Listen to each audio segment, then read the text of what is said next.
Good morning विद्यार्थी मित्रों। सामाजिक विज्ञान मानव संसाधन भाग 2 अगाऊ पाठ 1 में जन्मदर અને મૃત્યુદર કોઈપણ નિશ્ચિત વિસ્તારમાં દર હજારની વસ્તીએ એક વર્ષ દરમિયાન જન્મતા બાળકોની સંખ્યાને જન્મદર मृत्युदर कोईपण निश्चित विस्तार में एक वर्ष दरमियान दर हजार वस्ती मृत्यु पामना संख्या ने मृत्युदर जे जन्मे से मृत्यु निश्चित है। मृत्युदर क्यारे शून्य पर न लावी शकाय। एना पछीनो मुद्दो स्थळांतर। मानव वस्ती एक स्थळेथी बीजा स्थळे रेखानी अदला बदली करे एने आपणे स्थळांतर कहीए छीए। मानव वस्ती एक स्थळेथी बीजा स्थळे रेखानी बदली करे एने आपणे स्थळांतर कहीए छीए। पोतानी आजीविका અને વિકાસ માટે વિવિધ પ્રવૃત્તિઓ કરવી પડે છે, જેમાંથી સામાજિક અને સાંસ્કૃતિક આવશ્યકતાનો જન્મે છે। એટલે માનવી પોતાની અનુકૂળ સ્થળની પસંદગી કરે છે અને વસવાટ કરે છે, કારણ કે પોતાનો સાંસ્કૃતિક અને સામાજિક જે આવશ્યકતાઓ જન્મે છે એટલે પોતાનું જે અનુકૂળ સ્થળ હોય એની પસંદગી કરે છે। સાથે સાથે સમય સમય પરિવર્તન પણ કરતો હોય છે। શિક્ષણ હોય, વેપાર હોય, ઉદ્યોગ હોય, રોજગારી હોય કે વહીવટી જેવા કારણસર ગ્રામ્ય વિસ્તાર તરફથી લોકો શહેરી તરફ વધારે અત્યારે આકર્ષાય છે, કારણ કે ગામડાઓમાં શિક્ષણનું પ્રમાણ થોડું નીચું છે। વેપારના કારણે, ઉદ્યોગો ધંધાઓને કારણે, રોજગારીને કારણે લોકો ગામડાઓમાંથી શહેરી તરફ લોકો આકર્ષાય છે। અત્યારે જોઈએ તો ગુજરાતમાં વાત કરીએ તો ગુજરાતમાં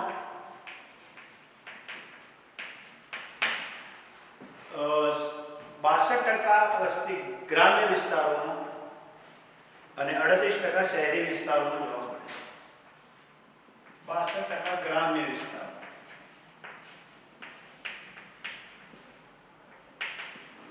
અને 38% શહેરી વિસ્તારોમાં વસ્તીનું પ્રમાણ જોવા મળે છે। એના પછી સ્થળાંતર એકદમ બીજું છે કે માનવ વસ્તી एक स्थळेથી બીજા સ્થળે રહેઠાણની અદલા બદલી કરે એને સ્થળાંતર કહે છે। પોતાની આજીવિકા પૂરી કરવા, પોતાની સામાજિક અને સાંસ્કૃતિક અને પોતાના સ્વવિકાસ માટે માનવી અનુકૂળ સ્થળની પસંદગી કરતો હોય છે। ગુજરાતમાં જોઈએ તો 62% ગ્રામ્ય વિસ્તારોમાં અને 38% શહેરી વિસ્તારોમાં અત્યારે લોકો શહેરીકરણ, शिक्षण के कारण, व्यापार, उद्योग, रोजगार के कारण लोग शहरीकरण आशरो वधारे देता होय छे। एना पछी वस्ती माळखुं। कुल वस्ती विविध जूथमां करवामां आवेला वर्गीकरणने वस्ती माळखुं कहेवाय छे। कुल वस्तीने विविध जूथमां वर्गीकरण करवानी रीतने वस्ती माळखुं कहे छे। एमां स्त्री पुरुषनुं जूथ होय, स्त्री पुरुषनुं जूथ, पछी वय कक्षानुं जूथ होय। वय એટલે ઉંમર, वय कक्षानुं जूथ। एना पछी ग्राम्य शहरी वस्ती जूथ, ग्राम्य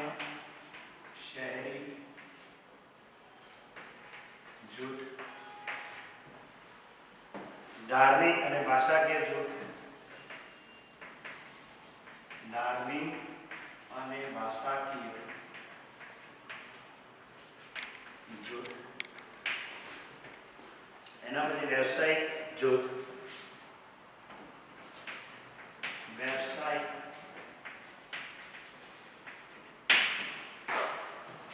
વસ્તીને, કુલ વસ્તીને વિવિધ જૂથોમાં કરવામાં આવેલા વર્ગીકરણને વસ્તી માળખું કહે છે. આ વસ્તી માળખું વિવિધ જૂથોમાં રજૂ કરી શકાય. સ્ત્રી પુરુષનું જૂથ,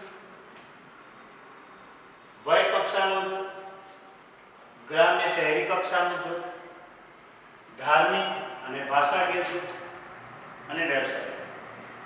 પહેલો આપણે જોઈએ વય કક્ષાનું જૂથ.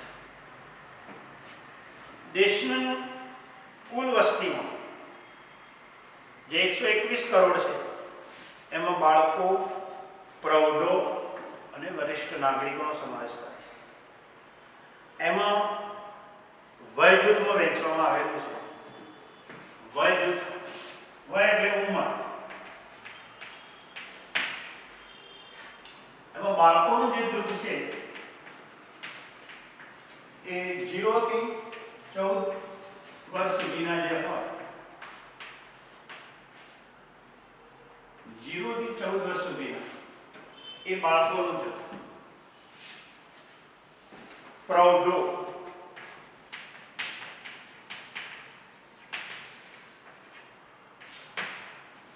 એમાં 15 થી 59 વર્ષ અને વરિષ્ઠ નાગરિકો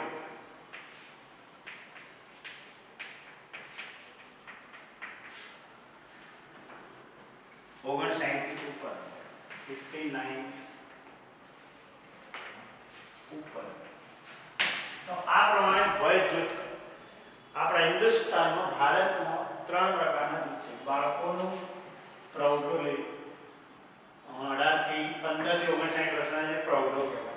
વરિષ્ઠ કે જે 58 59 થી ઉંમરના જે છે વરિષ્ઠ નાગરિકો. તો બાળકોનું જૂથ 0 થી 14 વર્ષ સુધીના બાળકોનું જૂથ, 15 થી 59 વર્ષ પ્રૌઢોનું જૂથ અને વરિષ્ઠ નાગરિકોનું 59 થી ઉપરનું જૂથ. ત્રણેય જૂથ મુખ્ય તફાવત બાળકો અને વરિષ્ઠમાં છે. મુખ્ય તફાવત બાળકો અને વરિષ્ઠમાં છે. કુલ વસ્તીના 3 થી 4% બાળકોનું જૂથ છે. આપણા હિન્દુસ્તાનની જે કુલ વસ્તી છે એના 3 થી 4% બાળકોનું જૂથ. 121 કરોડ છે 2011 ના પ્રમાણે. તેમાં 3 થી 4% બાળકોનું જૂથ છે. જ્યારે વરિષ્ઠ નાગરિકોનું પ્રમાણ 7%. 7% એટલે પ્રૌઢોનો 89% આટલું જૂથ છે ભારતમાં.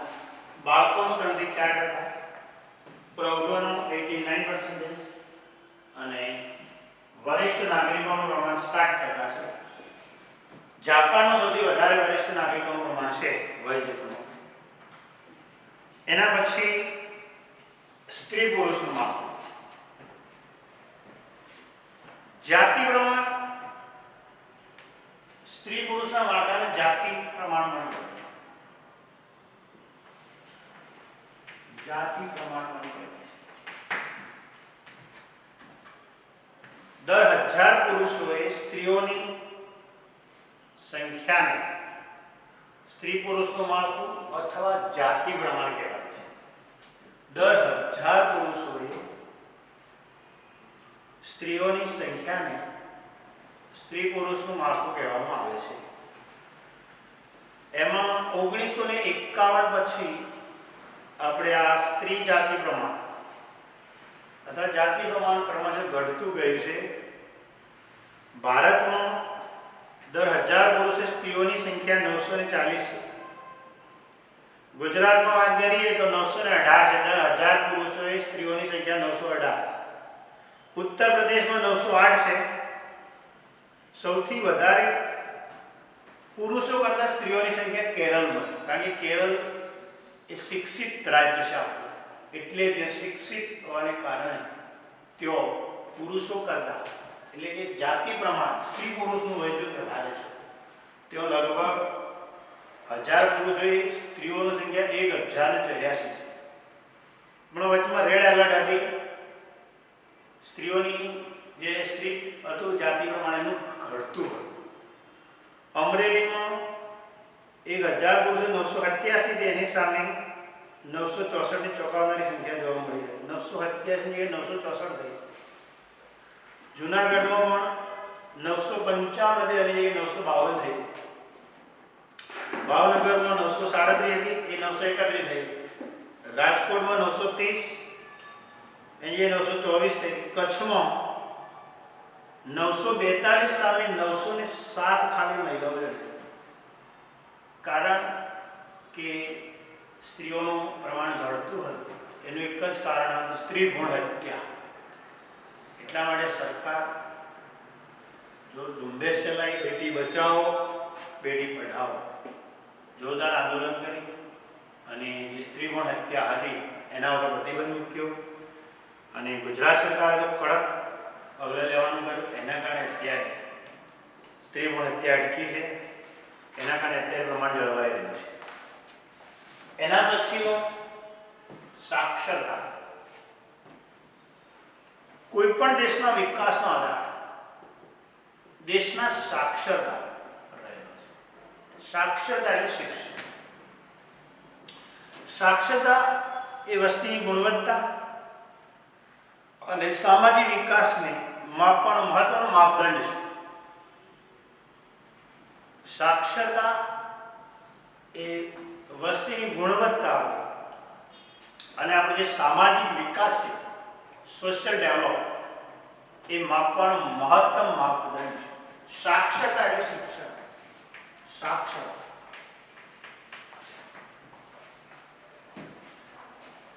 દેશના વિકાસની ચાવી પણ કહેવાય છે. દેશનો વિકાસ એ સાક્ષરતાના આધારે છે. 1991 જ્યારે વસ્તી ગણતરી નક્કી કરવા માપદંડ નક્કી થયેલો છે કે 6 વર્ષથી વધુ ઉંમરની કોઈ પણ વય જૂથની વ્યક્તિ હોય ખાલી પોતાનું કોઈ પણ ભાષામાં વાંચી લખી સમજી શકતી હોય અથવા પોતે સાઇન કરી શકતી હોય કોઈ પણ વ્યક્તિ તો એને સાક્ષર ગણો અથવા અક્ષર જ્ઞાન ગણો એવી 1991 જે નીતિ હતી એ નીતિ નક્કી કરવામાં આવેલી છે. 6 વર્ષથી વધુ ઉંમરની કોઈ પણ વ્યક્તિ કોઈ પણ ભાષામાં પોતાનું સ્થાયી કરી લેતો હોય અથવા લખી વાંચી શકતો હોય તો એ વ્યક્તિને સાક્ષર અથવા અક્ષર જ્ઞાન ગણાય. ભારતમાં ક્રમશઃ 1991 પછી ક્રમશઃ સાક્ષરતાનું પ્રમાણ વધતું જાય છે. એક ભારત માટે એક સારી બાબત કહેવાય છે, જેને આપણે કહીએ કે વિકાસની ચાવી છે આપણે કહી શકાય. છેલ્લે સાક્ષરતા 2011માં 74.04% સાક્ષરતાનો દર. એક સારી બાબત કહેવાય. ક્રમશઃ વધતો ગયો.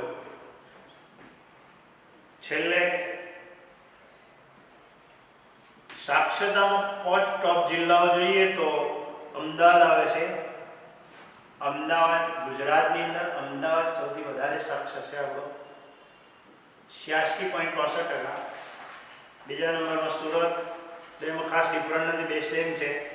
આણંદ, ગાંધીનગર અને ખેડા.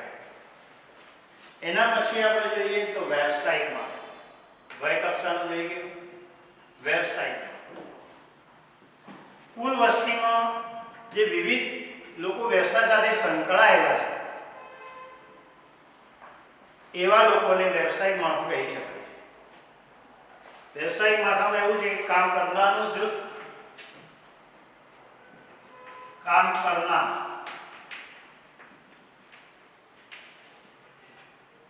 અને બીજું હોય કામ ન કરનાર, ન કરવાનું જૂથ. કામ કરનારનું જૂથ, કામ ન કરનારનું જૂથ. એમાં સૌથી વધારે ઔદ્યોગિકરણ ઝડપીકરણને કારણે કામ કરનારનું જે જૂથ છે એ વધારે છે. જ્યારે કામ ન કરનારનું જૂથ ઓછું. મિત્રો, વસ્તીમાં બે પ્રકારના પરિવર્તન જોવા મળે છે. એક સંખ્યાત્મક પરિવર્તન, બીજું ગુણાત્મક પરિવર્તન. સંખ્યાત્મક એટલે આંકડા કે વધઘટ થતા હોય છે. વસ્તી વૃદ્ધિ દર અને સ્થળાંતરને લીધે ક્યાંક વસ્તી વધતી હોય છે તો કોઈક જગ્યાએ વસ્તી ઘટતી હોય છે. ભૂમિહીન લોકોની સ્થિતિ, ઓછી જમીનનું પ્રમાણ, શહેરીકરણ, સામાજિક વહીવટી કારણસર અથવા કોઈ પાયાની જરૂરિયાતો ન મળતી હોય એ કારણે પણ વસ્તીમાં વધઘટ થતી હોય છે. એના કારણે આ સંખ્યાત્મક પરિવર્તન કહેવાય છે. બીજા નંબરનું ગુણાત્મક પરિવર્તન. વ્યક્તિના વિચાર હોય, સ્વભાવ હોય, રહેણીકહેણી અને જીવનશૈલીમાં આવતું પરિવર્તન એ ગુણાત્મક પરિવર્તન કહેવાય છે. વ્યક્તિના જે વિચારો છે, એનો સ્વભાવ છે, રહેણીકહેણી છે, જીવનશૈલીમાં જે આવતું પરિવર્તન છે એ મિત્રો ગુણાત્મક પરિવર્તન છે. એની પાછળ ખંત, ઉદ્યમ, રાષ્ટ્રીય ભાવના, ઉત્સાહ, સાહસ જવાબદાર કારણો છે. આજે પરિવર્તન આવે છે એની માટે અનેક જવાબદાર પરિબળો છે કે એની પાછળ થતો ખંત, મહેનત, રાષ્ટ્રીય ભાવના, ઉત્સાહ, સાહસ. આજે આપણે જોઈ શકીએ છીએ હિન્દુસ્તાનની અંદર મજબૂત સુકાની તરીકે સંભાળતા નરેન્દ્રભાઈ મોદી, એમાં પરિવર્તન આવવાનું કારણ છે એ જ છે કે એમનો રાષ્ટ્રીય ભાવના, રાષ્ટ્રભક્ત, ખંત એમની, ઉદ્યમ એમનો, એ બધા જવાબદાર, એમનો ઉત્સાહ, એ બધા જવાબદાર પરિબળો છે. વ્યક્તિના વૈચારિક, સામાજિક, સાંસ્કૃતિક જીવનમાં કેટલા બધા પરિવર્તનો આવતા હોય છે. એના પછી મિત્રો ધાર્મિક જૂથ, ધાર્મિક અને ભાષાકીય જૂથ. ભારત દેશ સર્વધર્મ સમભાવ, દરેક ધર્મની પ્રજા વસે છે. હિન્દુ ધર્મ સૌથી વધારે છે, ત્યાર પછી ક્રમશઃ ઇસ્લામ, ખ્રિસ્તી, બૌદ્ધ, શીખ, જૈન અને જરસ્તોસ્તી ધર્મ પાળતી પ્રજા વસે છે.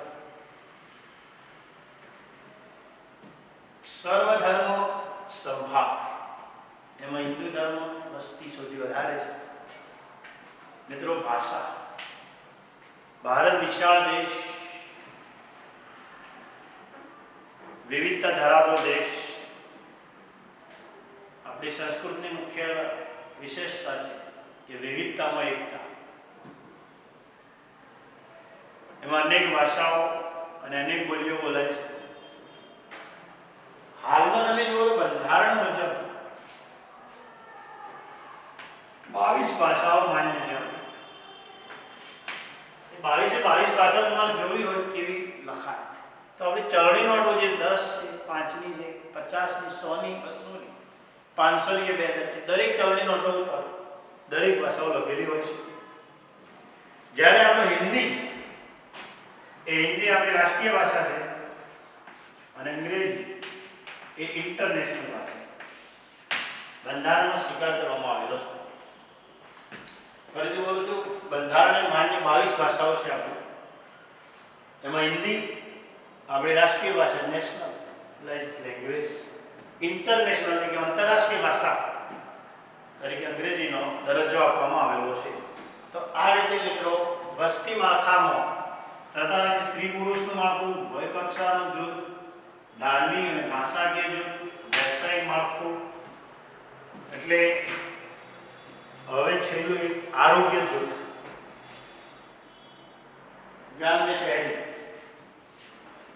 માનવીનું આરોગ્ય એટલે શારીરિક, માનસિક, આર્થિક, સામાજિક અને આધ્યાત્મિક તત્વો સાથેની સમૃદ્ધિને આરોગ્ય કહે છે. આપણે આરોગ્ય એટલે ખાલી એક જ કે આપણે બીમાર ન પડીએ એટલે એને આપણે આરોગ્ય કહીએ છીએ, પણ એવું નથી.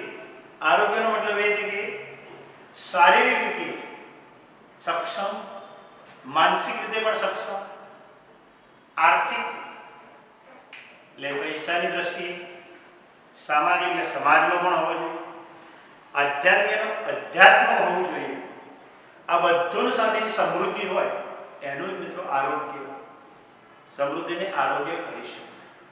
આપણે આરોગ્ય એટલે ખાલી કે બીમાર ન પડી એટલે આપણું આરોગ્ય સારું છે એવું નહીં. માનસિક હોય, શારીરિક હોય, આર્થિક હોય, સામાજિક હોય અને આધ્યાત્મિક હોય, આ બધી બાબતોનું મિત્રો આરોગ્ય કહી શકાય. અને ઉત્તમ કક્ષાનું આરોગ્ય એ રાષ્ટ્રીય વિકાસની પ્રક્રિયાને ઝડપી બનાવે છે. ઉત્તમ કક્ષાનું જેનું આરોગ્ય છે એનું આરોગ્ય આપણો જે દેશ છે એ દેશના વિકાસને, રાષ્ટ્રના વિકાસને બહુ ઝડપી બનાવવાનું કામ કરે છે. આપણે પણ આપણું આરોગ્ય શારીરિક, માનસિક, આર્થિક, સામાજિક, આધ્યાત્મિક બનીએ. આપણે યોગ કરીએ અને આપણું શરીરને સમૃદ્ધ બનાવીએ. આર્થિક દ્રષ્ટિએ, સામાજિક અને આધ્યાત્મિક દ્રષ્ટિએ આપણે ગુણો કેળવીએ અને રાષ્ટ્રના વિકાસને ઝડપી બનાવીએ. દેશની વસ્તી એ જ દેશની શક્તિ છે. આપણું માનવ સંસાધન શિક્ષિત અને તંદુરસ્ત આરોગ્ય છે, તાલીમબદ્ધ હશે તો જ દેશનો વિકાસ શક્ય છે. કોઈ પણ દેશનો વિકાસ એનું માનવ સંસાધન શિક્ષિત, તાલીમબદ્ધ, તંદુરસ્ત, શક્તિશાળી હશે તો જ એનો વિકાસ શક્ય છે દેશનો. માનવ શક્તિનો ઉપયોગ દેશના વિકાસનો પાયાનું કામ આપે છે. આપણી પાસે ગમે એટલી કુદરતી સંપત્તિઓ હશે પણ જો આપણું માનવ સંસાધન શિક્ષિત અને તાલીમબદ્ધ અથવા તંદુરસ્ત નહીં હોય તો આપણો દેશનો વિકાસ શક્ય નથી. માનવ શક્તિનો ઉપયોગ દેશના વિકાસમાં કામ આપે છે. આજે વિશ્વના હરણફાળ દેશોમાં હરણફાળ ઊભું રહેવું હોય અને ગતિશીલતા લાવવા માટે અથવા આજે વિશ્વના દેશોને હરણફાળ સાથે આપણે ટકી રહેવા માટે એની સાથે ખભે ખભો મિલાવીને કામ કરવું હશે તો આપણે જાગૃત બનવું પડશે. અને દેશની સમૃદ્ધિમાં આપણું જે માનવ શક્તિના જે મૂલ્યો છે, એની બૌદ્ધિકતા જે છે, એની શારીરિકતા જે છે, એનું આરોગ્ય છે, એને પ્રાધાન્ય આપવું પડશે. દેશના વિકાસમાં અવરોધતા પરિબળો નિયંત્રિત કરવા પડશે. વસ્તી વિસ્ફોટને નિયંત્રણ કરવું પડશે. અને 1951 જે નક્કી થયેલી નીતિ છે એ વસ્તી નીતિને અસરકારક જે પગલાં છે પગલાં આપણે અમલમાં મૂકવા પડશે. 1951 ઘણી બધી યોજનાઓ સરકારે, કેન્દ્ર સરકારે પણ મૂકેલી છે, જેવી કે પોષક આહાર યોજના, માતા શિશુ સંભાળ, સારવાર, સ્વચ્છ પાણી, શાળા આરોગ્ય કાર્યક્રમ, બાળ અધિકારોનું રક્ષણ જેવા અભિગમને આપણે વેગવાન બનાવવા પડશે. જાગૃત નહીં હોય તો આપણે જાગૃત થવું પડશે. પંચવર્ષીય આપણી જે યોજનાઓ છે એ પંચવર્ષીય યોજનાઓને પણ આપણે વસ્તી નીતિને સમક્ષ રાખવી. નવી પંચવર્ષીય યોજનાઓ પણ બનાવવી પડશે. આપણે જાગૃત બની સહકાર આપી દેશના વિકાસમાં. આપણે જે સ્વચ્છ ભારત અભિયાન ચાલે છે એમાં પણ આપણે સાથ સહકાર આપીએ. નરેન્દ્ર મોદીની જે કઈ યોજનાઓ છે બધી યોજનાઓની અંદર આપણે સાથ સહકાર આપીએ. આપણે સહકાર બની, આપણે જાગૃત બની, આપણે યોગ્ય પ્રદાન અદા કરીએ, કટિબદ્ધ બનીએ અને આપણે પણ જાગૃત બનીએ, બીજાને પણ જાગૃત બનાવીએ. સ્વસ્થ ભારત, સમૃદ્ધ ભારત બનાવીએ. આપણે શારીરિક માનસિક સમૃદ્ધ, એ જ સમૃદ્ધ દેશ. ઘણી બધી છે, ઓછા બાળ, જય ગોપાલ, હમ દો हमारे दो, હવે તો હમ દો હમારે એક એવી ભાવના સાથે આગળ વધીએ, બીજાને પણ સમજાવીએ. નાનું કુટુંબ, સુખી કુટુંબ, એક નાના કુટુંબની આદર્શની ભાવના આપણે સ્વીકારતા થઈએ, બીજાને પણ શિખામણ આપીએ કે નાનું કુટુંબ, સુખી કુટુંબ, હમ દો હમારે એક એવી ભાવના સાથે આપણે ઓછા પાળ જય ગોપાલ, આપણે દેશના વિકાસમાં આપણે જાગૃત બની આપણે સહકાર આપીએ. એ સાથે આપણું માનવ સંસાધન પૂરું કરીએ છીએ. અસ્તુ.